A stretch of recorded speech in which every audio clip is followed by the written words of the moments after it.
Olá, o meu nome é Jéssica e hoje eu vou falar mais um pouquinho sobre o livro As Confissões de Santo Agostinho. Hoje focando um pouco mais na pergunta que me fizeram essa semana: por que esse nome, As Confissões? Considerando que confissão é uma coisa geralmente feita no sigilo, né? Bom, hoje eu vou tentar explicar alguns pontos que eu considero razão para o nome desse livro, certo? Vamos lá. Primeira questão. O primeiro ponto é um teor autobiográfico do próprio Santo Agostinho. Ele conta toda a sua história, desde o início da sua tenra infância, desde que ele tem memória, ele vai contar os seus passos até sua conversão e até a sua quase o fim da sua vida. Então ele tem esse teor autobiográfico que nos ajuda a perceber que Santo Agostinho foi um homem como qualquer outro e que qualquer um pode atingir o grau de santidade que ele atingiu. É bem interessante perceber isso, sabe? Então você vai ter ali o contato com o santo antes de ele ser santo. Então, esse é o primeiro ponto desse livro, As Confissões. O segundo ponto tem esse teor do arrependimento. Portanto, ele configura-se como um verdadeiro testemunho de mudança de vida desse homem, que antes da sua conversão era um homem dado aos prazeres da carne, aos prazeres mundanos, gostava de uma farra e de repente ele se vê convertido por meio do seu estudo, por meio da sua força de vontade de buscar a verdade, ele percebe aonde está a verdade, e a verdade está na igreja. É bem interessante essa característica, porque foi por meio dos estudos, principalmente, que ele se converteu. O homem era muito inteligente. E isso também quebra um pouco alguns argumentos do tipo, ele é ateu, ele é muito inteligente. Geralmente é o contrário. Esse segundo ponto me leva a um terceiro ponto que também é bem importante. As pessoas no mundo afora têm muita dificuldade de aceitar a mudança de vida de alguém. É interessante pensar, né? Elas geralmente se colocam na posição de Deus e acham que alguém não pode mudar, ficam cheias de julgamento, quando percebem que alguém que teve uma vida muito promíscua no passado, de repente se corrigiu na vida, mas a pessoa não confia, não tem misericórdia. Então, existe esse lado das pessoas de julgar, né? Enfim, e isso me lembra uma passagem que está no Evangelho de São Marcos, que fala realmente ali no capítulo 4, com a medida com que medis, tu serás medido. É bem importante lembrar isso. Às vezes a gente fica de julgamentos e não lembra que um dia eu também serei julgada.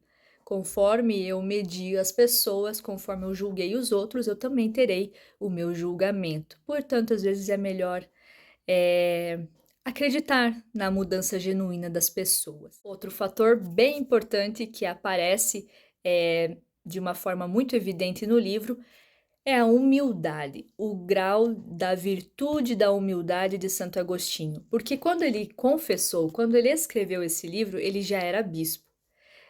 Veja, no alto da sua posição eclesial, ele escreveu esse livro para mostrar às pessoas a importância do arrependimento, todo esse caminho, né, de conversão.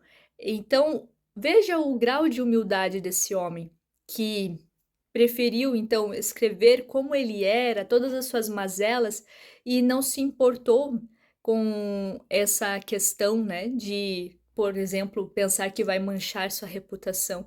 Muito pelo contrário, contar isso, testemunhar isso, abriu os corações de muitas outras pessoas. Então, esse grau de humildade que a pessoa precisa ter.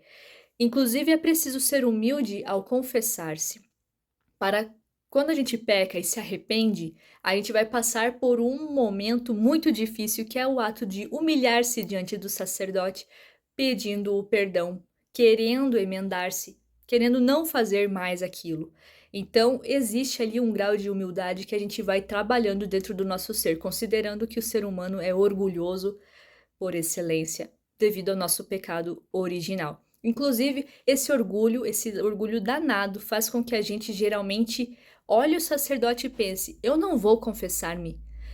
Esse homem é um homem como eu, ele é fraco igual, ele tem suas mazelas também. Eu não vou me confessar com um homem, eu vou me confessar direto com Deus.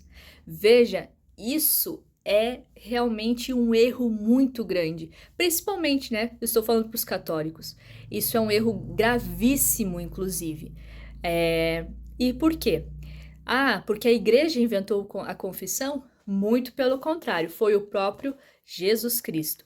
E eu vou falar para vocês onde você encontra essa passagem, esse momento em que ele institui o sacramento da confissão. Lá em João, capítulo 20, versículos 22 a 23. São 2 versículos. E ele fala o seguinte: ali, quando ele já havia ressuscitado e ele estava entre os apóstolos, ele diz o seguinte: dizendo isso, soprou sobre eles e lhes disse: recebei o Espírito Santo. Aqueles a quem perdoardes os pecados, ser-lhes-ão perdoados. Aqueles aos quais retiverdes, ser-lhes-ão retidos. Veja só, nesse momento, ele infunde nos apóstolos o Espírito Santo e dá a eles uma autoridade que antes eles não tinham, a autoridade de perdoar os pecados. Depois disso, os apóstolos vão aos 4 cantos do mundo evangelizar, mas ali nesse momento em que eles evangelizam, não são mais eles próprios, eles estão ali na figura representando Jesus Cristo. Então, hoje, quando você olha um sacerdote, você precisa olhar ele como o verdadeiro representante de Cristo na Terra. Então, é muito sério. Evite olhar para ele pensando nas mazelas que ele possa ter. Ele tem as mãos ungidas. Apesar de, às vezes, o seu sacerdote talvez não ser tão bom assim, em algum sentido virtuoso, por exemplo, você precisa considerá-lo a representação de Cristo na Terra. E então, não importa o que ele faz às escondidas. O que importa é a forma como você o respeita, você o considera.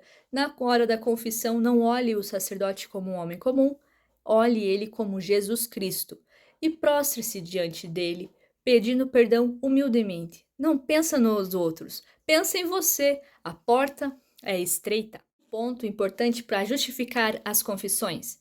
Nós aprendemos a confessar os nossos pecados lendo as Confissões de Santo Agostinho. A forma como ele fala é belíssima, é poética. E o tempo inteiro, apesar de ele já ser bispo, o tempo inteiro, ao lembrar aquilo que ele foi, ele faz como que uma oração de arrependimento, colocando-se no lugar dele, humildemente, humilhando-se, prostrando-se diante de Cristo. Então, essas atitudes, essa forma como o Santo Agostinho escreve as confissões, nos faz pensar como é melhor confessar-se diante de um sacerdote. Essas são algumas observações que eu faço a respeito do próprio nome As Confissões. Espero que você tenha gostado. Espero também que, de repente, numa dessa você queira também se aventurar e ler esse livro belíssimo, poético e que tão bem nos faz recordar o que é a grandeza de Deus, o que é a misericórdia de Deus nas nossas vidas, tá bom? Até a próxima!